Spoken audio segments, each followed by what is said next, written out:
स्वागत है हमारे ऑनलाइन यूट्यूब चैनल पर, जिसमें हमने न्यू बैच स्टार्ट किया है साथी 3.0। इसमें आपको सभी क्लासें मिलेगी। आज अपन पढ़ने वाले हैं साइंस। साइंस का जो थर्ड चैप्टर है धातु और अधातु, आज इसी के बारे में अपन पढ़ने वाले हैं। तो अपन देखते हैं कि धातु और अधातु दोनों अलग अलग वर्ड है। धातु होती क्या है और अधातु होती क्या है। तो सबसे पहले तो अपन ये देखते हैं कि धातु होती क्या है। धातु वह होती है जिसके अंदर जिसके कुछ विशेष गुण होते हैं, जैसे चमक होती है, आघात वर्धनीयता होती है, विद्युत की सुचालक होती है, ऊष्मा की सुचालक होती है, तन्यता होती है। ये जिस वस्तु के अंदर ये सारे गुण मौजूद होते हैं वो धातु कहलाती है, और जिनके अंदर ये सारे गुण नहीं होते हैं वो अधातु कहलाती है। तो सबसे पहले तो अपन धातु की परिभाषा देख लेते हैं, और उसको देखने से पहले आप लोगों ने देखा ही होगा कि धातुएं बहुत सारी होती है, लेकिन शुरुआत से जो मानव ने जो सबसे पहले जो धातु का इस्तेमाल किया था वो कॉपर धातु थी। कौन सी धातु थी? कॉपर धातु। जिससे पुराने जमाने में लोगों ने हथियार भी बनाए, बर्तन भी बनाए, खाने पीने के सामान बनाए, और उसके अलावा औजार वगैरह भी उन्होंने बनाए हैं। तो सबसे पहले अपन यहाँ पे लिखते हैं, देखते हैं कि सबसे पुरानी जो धातु है वो कौन सी है। तो अपन यहाँ पे देखते हैं सबसे पुरानी धातु, सबसे पुरानी धातु कॉपर है। तो दोस्तों आपको पता चल गया कि सबसे जो पुरानी धातु है वो कौन सी धातु है? कॉपर धातु है। इससे पुराने लोगों ने बहुत सारे सामान भी बनाए हैं। अब अपन देखते हैं कि धातु कहते किसे हैं।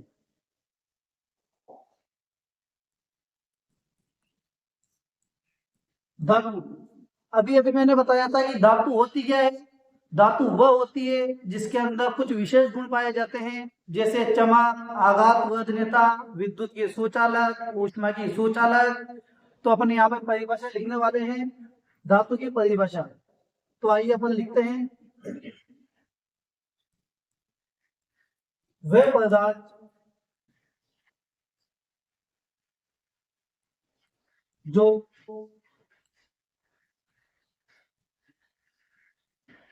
विद्युत के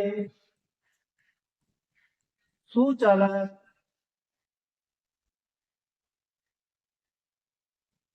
ऊष्मा के सुचालक, तन्यता,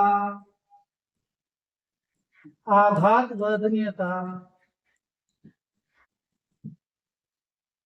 आदि गुण पाए जाते हैं, गुण पाए जाते हैं उसे धातु कहते हैं।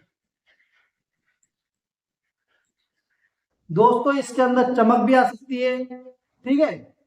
तो अपन ने देखा है यहाँ पे कि वे पदार्थ जो विद्युत के सुचालक होते हैं, ऊष्मा के सुचालक होते हैं, तन्यता होता है, आघात वर्धनीयता होती है, चमक होती है, ये जितने भी गुण है बताए हैं, अगर ये मौजूद है तो वो क्या कहलाएगी? अपनी धातु कहलाएगी। तो अपन यहाँ पे देखते हैं कि कुछ मुख्य मुख्य धातुएं कौन कौन सी है। तो आइए देखते हैं अपन प्रमुख धातुएं।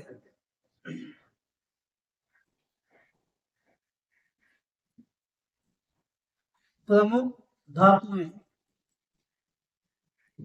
प्रमुख धातुओं में पहली जो धातु है अपनी, वो पहली धातु अपन यहाँ पे लिख लेते हैं कॉपर, जो सबसे पुरानी धातु भी है। दूसरी जो धातु है वो है अपने आयरन, जिसको अपन लोहा भी कहते हैं।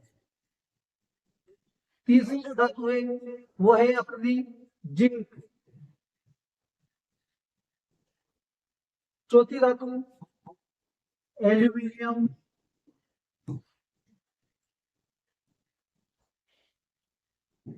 और पांचवी जो धातु है अपनी, वो पांचवी धातु अपनी सोडियम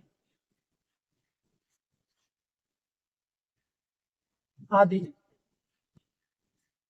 तो दोस्तों जो मेन धातुएं थी, मुख्य मुख्य धातुएं, उनके नाम मैंने यहाँ पे लिख दिए हैं। इसके अलावा और भी बहुत सारी धातुएं जैसे सोना, चांदी, मैग्नीशियम, पोटेशियम, जो भी है ये सारी चीजें अपन आगे देखेंगे भी सही। ठीक है, तो ये हो गई अपनी धातु की परिभाषा और कुछ प्रमुख धातुएं। अब आते हैं हर धातु के अपने अपने गुण होते हैं। मैंने परिभाषा के अंदर जो नाम लिखे हैं, विद्युत के सुचालक, ऊष्मा के सुचालक, तन्यता, आघात व अधीनता।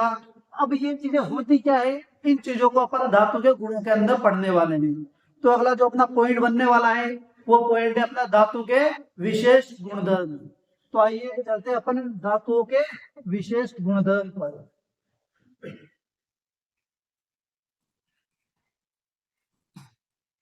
धातुओं के विशेष लिख देते हैं, साथ में भौतिक भी लिख देते हैं अपन। भौतिक गुणधर्म,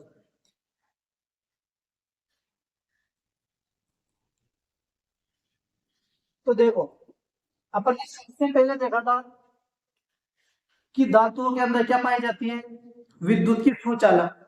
अपन को सीधी सी भाषा में पता चल रहा है कि विद्युत की सुचालक का मतलब क्या होता है कि जिसके अंदर विद्युत एक स्थान से दूसरे स्थान पे आराम से आ जा सकती है। यानी कि जिस धातु के अंदर करंट आता है, बिजली एक स्थान से दूसरे स्थान पे आ जा सकती है, वो धातु विद्युत की कैसी होती है, सुचालक होती है। तो पहले यहाँ पे लिखेंगे अपन विद्युत के सुचालक, विद्युत की सुचालक।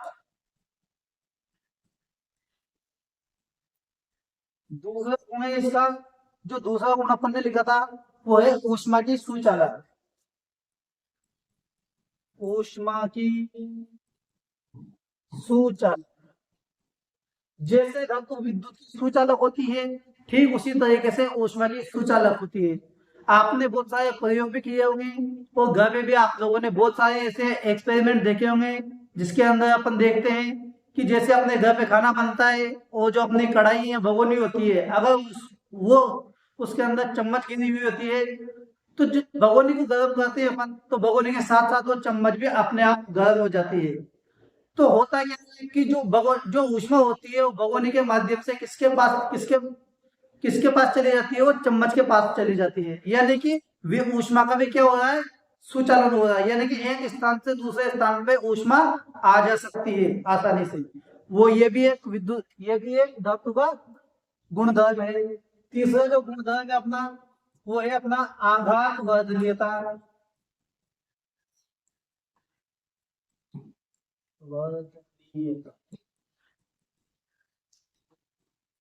आघात वर्धनीयता, ये नाम आपने पहले भी सुना होगा और बहुत सारे ऐसे स्टूडेंट भी है जो पहली बार सुन रहे हैं। तो मैं यहाँ पे बता देता हूँ कि आघात वर्धनीयता का जो हिंदी अर्थ होता है, आघात का मतलब होता है चोट मारना, पीटना, और वर्धनीयता का मतलब होता है फैलना। यानी कि अपन अगर सरल भाषा में देखें तो अपन कह सकते हैं कि किसी वस्तु को अगर अपन पीट रहे हैं और वो अगर फैल रही है, ठीक है, तो यह गुण भी किसका होगा, धातु का होगा, वो तो एक धातु होगी। लेकिन कुछ वस्तुएं ऐसी भी होती है जो पीटने पे फैल जाती है, लेकिन वो जरूरी नहीं कि वो भी धातु ही हो। ठीक है, तो ये धातु का जो तीसरा गुण है ये आघात वर्धनीयता है। तो यहाँ पे लिख देता हूं मैं, धातु को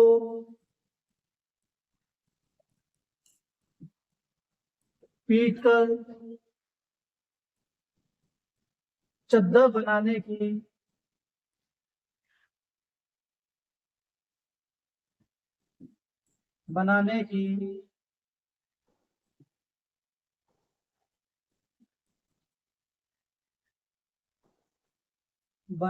बनाने का गुण आघात वर्धनीयता कहलाता है।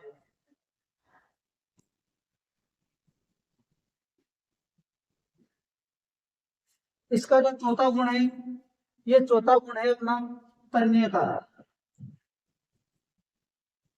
ये तन्यता होता क्या है, तन्यता जो गुण है, इस गुण के अंदर क्या होता है कि धातु को पतले तारों के रूप में बदला जाता है और धातु के इसी गुण को तन्यता कहते हैं।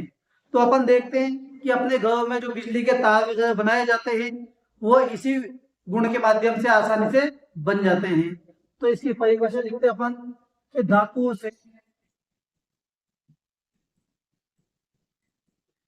ताल बनाने के गुण को तन्यता कहते हैं। तो दोस्तों अपन को पता चल गया कि तन्यता क्या होता है। धातु से तार बनाए जाते हैं, उस गुण को अपन तन्यता कहेंगे। चलिए चलते हैं अपन अगले गुण पे।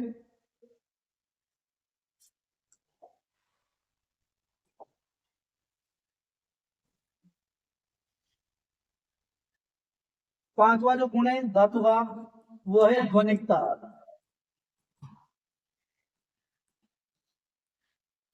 ध्वनिकता नाम से पता चल रहा, ध्वनि का मतलब आवाज। तो अपन यहाँ पे देख सकते हैं कि अपन को समझ में आ रहा होगा थोड़ा बहुत कि ध्वनिकता का मतलब क्या होता है कि जब दो या दो से अधिक धातुएं आपस में टकराती है तो उनसे एक तेज आवाज आती है, और धातु के ऐसे गुण को ध्वनिकता कहते हैं। आगे बात समझ में। इसका एक उदाहरण अपन देखते हैं कि स्कूल के अंदर जो घंटी होती है वो घंटी लोहे की बनी होती है, और जिसका हैंडल घंटी से जब टकराता है तो तेज आवाज आती है। इसी का एक उदाहरण भी है कि बहुत सी जगह पे घंटियां वगैरह बजती है, घर पे बहुत सारे बर्तन जब नीचे गिर जाते हैं या आपस में टकराते हैं तब भी तेज आवाज आती है। ये सारे के सारे उदाहरण ध्वनिकता के हैं। तो अपन यहाँ पे लिखते हैं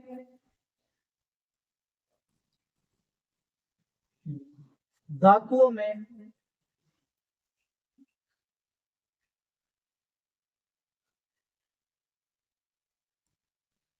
तेज आवाज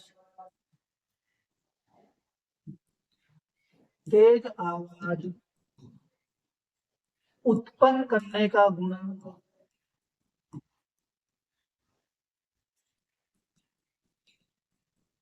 ध्वनिकता कहलाता है।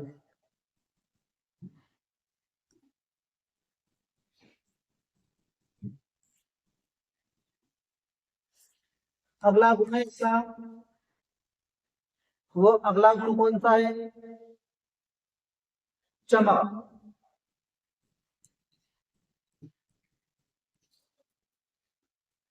अपन ने ये चीज देखी है कि बहुत सारी चीजें होती है जो प्रकाश या रोशनी जब उस उन वस्तुओं के ऊपर गिरती है तो दूसरे शाइनिंग मारती है, यानी कि चमकती है।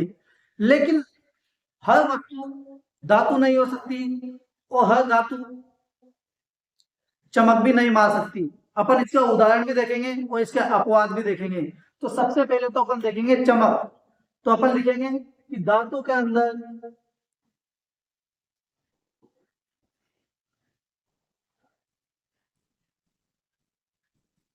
धातुओं में चमकता होती है। अब अपन देखते हैं कि कुछ धातु ऐसी होती है जो चमकती है, और कुछ धातु ऐसी भी होती है जो नहीं चमकती है। जैसे उदाहरण के तौर पर अपन देखते हैं, इसका उदाहरण मैं बता देता हूं। सोना, चांदी, पीतल, ये सब के सब धातु क्या करती है? चमकती है। यानी कि इनके अंदर कौन सा गुण मौजूद होता है? चमकता का गुण मौजूद होता है।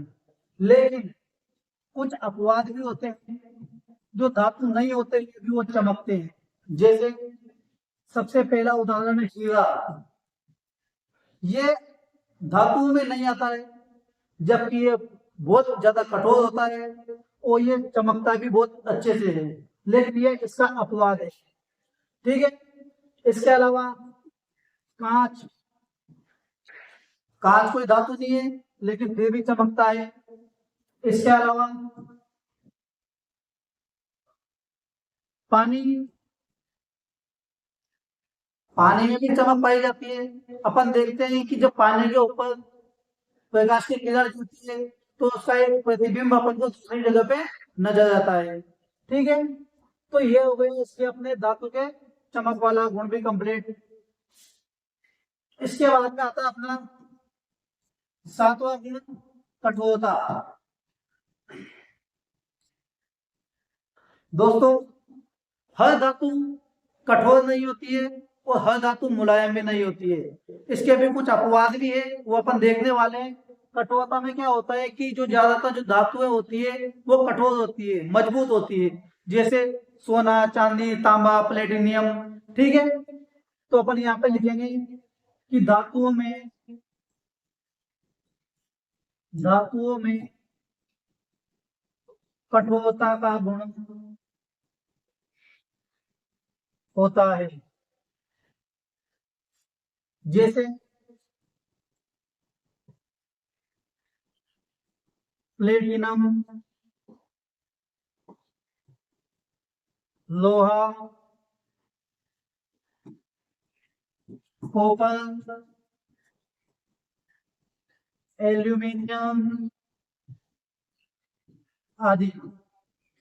तो जो मैंने यहाँ पे धातुओं के नाम लिखा है, ये सभी की सभी धातुएं कठोर है। लेकिन कुछ धातुएं ऐसी भी होती है जो नरम होती है। ठीक है, अब नरम जो धातुएं होती है वो कौन कौन सी होती है, तो अपन यहाँ पे लिख लेते हैं नीचे अपवाद के अंदर सोडियम और पोटेशियम। सोडियम, पोटेशियम, ये दोनों धातुएं ऐसी धातुएं हैं जो नरम धातु होती है। कैसी धातु होती है? ये नरम धातु होती है। और अपन कहें सीधी सी भाषा में समझे तो इन धातुओं को अपन आराम से काट सकते हैं। यानी कि जिस तरीके से अपन पनीर को काटते हैं वैसे अपन सोडियम और पोटेशियम को आराम से काट सकते हैं। ये अपवाद के अंदर आती है। ठीक है तो धातु ही लेकिन नरम धातुओं में आती है ये। चलिए आगे देखते हैं अपन। तो मैं यहाँ पे कुछ धातुएं ऐसी बता रहा हूं जो अपवाद भी है और मुख्य मुख्य भी है। तो सबसे पहले तो अपन यहाँ पे देख लेते हैं सबसे अधिक आघात वर्धनेता धातु। सबसे अधिक आघात वर्धक धातु सोना, चांदी। ठीक है, यानी कि ये दोनों धातुएं ऐसी धातुएं हैं जिनको अपन पीट पीट करके काफी ज्यादा फैला सकते हैं। आई बात समझ में? ये सबसे ज्यादा आघात वर्धक धातु है। सबसे नरम धातु मैंने लिखवाई दी है दोनों, सोडियम और पोटेशियम। कठोर धातुओं में मैंने लिखवाई दी है वो आयरन, कॉपर, एल्यूमिनियम। अब अपन जो चलते हैं वो देखते हैं ऊष्मा की सुचालक धातुएं, सर्वाधिक सुचालक धातुएं। ऊष्मा की सर्वाधिक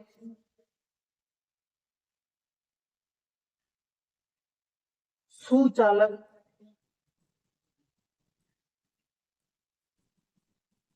धातुएं, तो इसके अंदर जो आती है वो आती है अपनी चांदी और तांबा। दोस्तों ऊष्मा की सर्वाधिक सुचालक धातुएं दो है, पहली है अपनी चांदी, दूसरी है अपनी तांबा। आगे देखते हैं अपन सबसे अधिक तन्य धातु। सबसे अधिक तन्य धातु यानी कि सबसे कम मात्रा के अंदर सबसे ज्यादा अपन तार बना सकते हैं, ऐसी जो धातु है वो धातु है अपनी सोना। कौन सी धातु है? सोना। इस धातु के अंदर अपन थोड़ी सी मात्रा के अंदर काफी लंबे किलोमीटर तक अपन इसके पतले तार बना सकते हैं। इसी वजह से ये तन्य धातु के अंतर्गत आती है। अगली अपनी ऊष्मा की कुचालक धातु है। ऊष्मा की कुचालक धातु है। इसके अंदर दो धातुएं हैं, पहली धातु आएगी अपनी लेड और दूसरी धातु आएगी अपनी मरकरी, जिसको अपन कहते हैं पारा भी कहते हैं, ये अपने थर्मामीटर के अंदर पाया जाता है। ठीक है, तो अपन ने यहाँ पे चार धातु, चार गुण देखे। सबसे आघात वर्णीय धातु सोना और चांदी। कौन सी है? सोना और चांदी। ऊष्मा की सर्वाधिक सुचालक धातु है चांदी और तांबा आएगा। सबसे अधिक तन्य धातु सोना है अपनी। और ऊष्मा की कुचालक धातुओं के अंतर्गत दो धातु है, पहली है लेड और दूसरी है मरकरी, यानी कि पारा धातु। तो दोस्तों ये हो गई अपने धातु के भौतिक गुणधर्म या विशेष गुणधर्म। अब अपन देखेंगे कि धातु के रासायनिक गुणधर्म, ये अपन अगली क्लास में देखेंगे। दोस्तों अपने इस बैच के अंदर सारे सब्जेक्ट की क्लासें मिलेगी आपको। ठीक है, और कंटेंट अच्छा मिलेगा। अगर हमारे कंटेंट में कोई कमी हो तो आप कमेंट में बता सकते हैं। कोई कंफ्यूजन हो, कोई पॉइंट समझ में नहीं आ रहा हो तो आप कमेंट में डाल सकते हो। हम इसका सोल्यूशन अगली क्लास में आपको जरूर बताएंगे। अगर वीडियो अच्छी लगे तो आप ज्यादा से ज्यादा अपने दोस्तों को शेयर करना। ठीक है, धन्यवाद।